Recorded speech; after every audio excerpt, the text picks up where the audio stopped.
సభాయ నమః. నటరాజమూర్తి నాగేశ్వరరావు గారు, సరస్వతి స్ఫూర్తి నారాయణ రెడ్డి గారు. నిజంగా శృతిలేలు వాళ్ళు చేసిన ఈ కార్యక్రమం నేను జీవితాంతం ఒక మధురానుభూతిగా గుర్తుపెట్టుకుంటాను.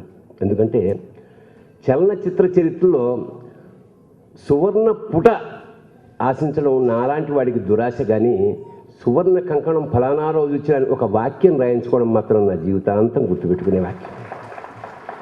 నాగేశ్వరరావు గారి గురించి చెప్పడానికి ఏమీ ఉండదు. ఎందుకంటే వాల్మీకి రామాయణంలో గగనం గగనాకారం, సాగరం సాగరోపమా. ఎట్లా గగనాన్ని దేంతో పోలుస్తాం? గగనంతోటే పోల్చాలి. సాగరం సాగరానికి సముద్రానికి ఉపమానం ఏముంది? సాగరం దీనిలో ఉంటుంది, నదిలో ఉంటుంది, కొండలా కాదుగా. సాగరం సాగరంలాగే ఉంటుంది. అలాగే నాగేశ్వరరావు గారిని పోలికలిస్తే నాగేశ్వరరావు గారు, that's all. There is no other comparison. నాకు నాగేశ్వరరావు గారి మాటలు వినడం చాలా ఇష్టం. ఎందుకంటే ఏ సందర్భానికైనా నారాయణ రెడ్డి గారి కవి అలవోకగా చమత్కారాలతో అలా ప్రవాహం వెళ్ళిపోతుంటుంది. చాలా నవ్విస్తారు జీవితం. నాగేశ్వరరావు గారి జీవితానుభవాలు వడగట్టి మనకి ఘనీభవించి పటికి బెల్లంలా చేతులు పెడతాడు ఆయన. That is the wonderful aspect of personal management అంటుంటారు. పర్సనల్ మేనేజ్మెంట్ అంటే ఎలా అందంగా బతకాలి, ఆర్ట్ ఆఫ్ లివింగ్. నాగేశ్వరరావు గారు పళ్ళు తోముకోవడం నుంచి మనం మొదలెట్టచ్చు ఆయన జీవితాన్ని. ఆయన పళ్ళు చూడండి, మనవన్నీ సెట్లు చాలామందివి, ఆయన ఒరిజినల్. కావాలంటే కొట్టి చూపిస్తాడు ఆయన, కొరికి కూడా చూపించచ్చు అవసరాన్ని బట్టి. పళ్ళు తోముకుంటున్నప్పుడు ఒక్కసారి అంటే నేను ఒక మనిషిని అనలైజ్ చేసుకుంటూ పెడితే అంత గట్టి పళ్ళు. మరి వేపాలతో తోమారా, బ్రష్తో తోమారా, అసలు ఏమిటో మనకు అర్థం కాదు. ఇంకోటి ఒక ఇంటర్వ్యూలో చెప్పారు, ఎప్పుడు నేను నిలబడే స్నానం చేస్తాను, బకెట్లో నీళ్లు ముంచుకొని పోసుకుంటుంటాను షవర్తో. ఎందుకంటే ఆ 10 నిమిషాలు ఎక్సర్సైజ్ అవుతుంది. That's what he said, he is doing it. ఆ తర్వాత నాకు కూడా అనిపించింది, వేడి నీళ్ళు పోసుకుంటున్నప్పుడు కూర్చుంటా, చన్నీళ్ళు అయితే నేను కూడా నాగేశ్వరాన్ని గుర్తు తెచ్చుకుంటా. This is a personal management. జీవించడం ఎంత అందంగా జీవిస్తున్నారు. ఇప్పుడు ఎంత కాలం జీవించడం అంటే 1,00,000 మంది కాకి చాలా కాలం చిరకాలం జీవించడం కాదు కదా, చిర యశస్సుతో జీవించడం. ఇంతమందికి స్ఫూర్తి. నిజంగా మన తెలుగువాడు, మనవాడు, మన ఇంట్లో వాడు అని నాగేశ్వరరావు గారు చెప్తే మేమందరం వెళ్ళిపోయినా సరే మా ఆయుష్ పోసుకుని మీరు ఉండాలి గురువుగారు, చిరకాలం ఉండాలి. అలాంటి అంచేత మీ వాళ్ళ నిజంగా ఉద్వేగం, ఆనందోద్వేగం అన్నమాట నాగేశ్వర. ఎందుకంటే స్కూల్ లెగ్గొట్టి ఆయన కిందాక ఈ పాట ఏ సినిమాలోదై అని అడిగారు. ప్రేమించు చూడు సార్ అన్న. అంటే గుర్తుందే అని. గుర్తుండడం కాదండి, అవి పాఠాలుగా నేర్చుకుంటూ చూస్తూ బీజిఎమ్స్ కూడా చెప్తాను నేనే కదా, చాలామంది చెప్పగలరు.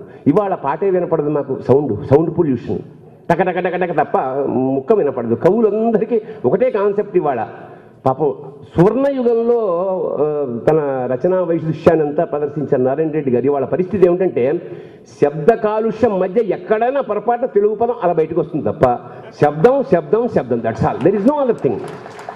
ఎవరన్నా వేదిక మీద ఆ పాట పాడుతుంటే ఓహో ఇదే సాహిత్యం అనే దౌర్భాగ్య స్థితికి వాళ్ళు వచ్చేసాం. ఆ స్వర్ణయుగం అనుభవించేశారు వాళ్ళంతా. మనం పసిడి రెక్కలు విసిరి కాలం పారిపోయిన జాడలేవి అని ఏడుస్తూ ఈ ప్రస్తుత గడపాలి మరో గత్యంతరం లేక. అలాగా ఒక వైభవోపతమైన జీవితాన్ని ఎంతమందికి ఆదర్శంగా బతుకుతూ అటు సాహిత్యం, ఇటు సంగీతం, ఇటు జీవన సరళి. నిజంగా జీవితాంతం ఇది దాచుకుంటాను గురువుగారు. నాకు బంగారం అంటే ఈ మధ్య విముఖత కలిగింది. ఎందుకంటే ఈ విభూది ఎక్కువ రాసుకోవడం వల్ల చెంబెడు నీళ్లు పోస్తే కుష్, చిటికెడు బూడిదే పూస్తే బస్. చెంబెడు నీళ్లు పోస్తే కుష్, చిటికెడు బూడిదే పూస్తే బస్. ఒటి పుణ్యానికే మోక్షమిస్తావు కదా శబాషురా శంకరా. ఆదా చంద్రమనెత్తి మీద నీలో ఆదానేమో అమ్మాయే. ఆదా చంద్రమనెత్తి మీద నీలో ఆదానేమో అమ్మాయే. పూరా జ్ఞానివి నీకు సాటెవరురా శబాషురా శంకరా. పెండ్లామా పెద్దమ్మ తల్లి గంగెంట ఏంది లొల్లి. పెండ్లామా పెద్దమ్మ తల్లి గంగెంట ఏంది లొల్లి. 3 కండ్లుంటేనే 2 ఇండ్లాయరా శబాషురా శంకరా. పెద్దోన్కేమో సిద్ధి బుద్ధి, వినాయకుడికి 2 భార్యలు. చిన్నోన్కి దేవమ్మ శ్రీవల్లి. మీ ఖాందాన్ మొత్తం ఇద్దరా శబాషరా శంకరా. నాకారావయ ఓనమాలు బిల్కుల్ రాదు ఛందస్సు, నాకారావయ ఓనమాలు బిల్కుల్ రాదు ఛందస్సు. నువ్వే యతివి గణాలు చుట్టుముట్టు శబాషరా శంకరా. ఇవాళ ఈ శృతిలయల నిర్వహణలో ఇంతమంది అమృతమూర్తుల స్వర్ణ హస్తాల మీద ఈ స్వర్ణ కంకణం స్వీకరించడం నా జీవితంలో మధురానుభూతి. ఇందాక ప్రాసల సమాసాల జ్యోతి అర్భతి భారతిన్మలయుమే తోజంబుగా నేను కర్ణాటాదీశ్వరు ప్రౌఢదేవనుపతిన్ నాసీరధాటి చమో కోటి ఘోటక ఘట్టిగా పురకుటి కుట్టాక సంఘట్టన స్కోటి ధూతరరాయుధరారయశ్చులిగితాంభోటిన్ ప్రశంసించేదన్ అని సమాసాలతో అదరగొట్టిన గాంధీ గారికి, ఆమని గారికి, సమస్త జనానికి, ముఖ్యంగా ఇంతకాలం ఇంత మీ ఆశీస్సులు అందిస్తున్న ప్రేక్షక సమూహానికి నమస్కారాలు చేస్తూ సెలవు. శుభం భూయాలు.